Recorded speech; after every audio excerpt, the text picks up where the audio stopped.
আসসালামু আলাইকুম, সবাই কেমন আছেন? আলহামদুলিল্লাহ আমি ভালো আছি, আশা করি আপনারা সবাই ভালো আছেন।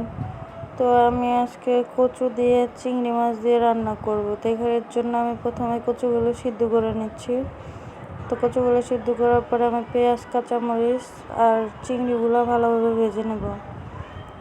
চিংড়িগুলো ভালোভাবে ভাজার পরে আমি হলুদের গুঁড়ো, মরিচের গুঁড়ো, ধনে গুঁড়ো সব দিয়ে দিব। এখানে দেওয়ার পরে এতে কষানোর পরে এরকম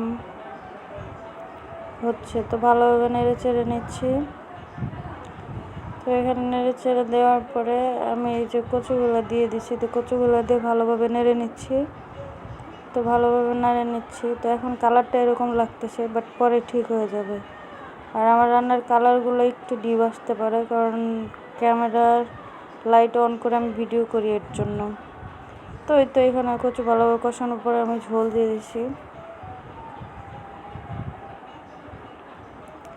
ঝোল করে দেওয়ার পরে ঝোল ভালোভাবে ফুটে উঠলে, তো এই তো দেখেন আমার ঝোলগুলো ফুটে গেছে। তো এর মধ্যে আমি দেখে নিচ্ছি যেগুলো সিদ্ধ হয়েছে কিনা। দেখছি হ্যাঁ, কচুগুলো ভালো পরিমাণ মতো সিদ্ধ হয়েছে। এই তো আমার কচু রান্না রেডি। তো সবাই ভালো থাকবেন, লাইক কমেন্ট শেয়ার করবেন, আমার পাশে থাকবেন। ধন্যবাদ। আসসালামু আলাইকুম।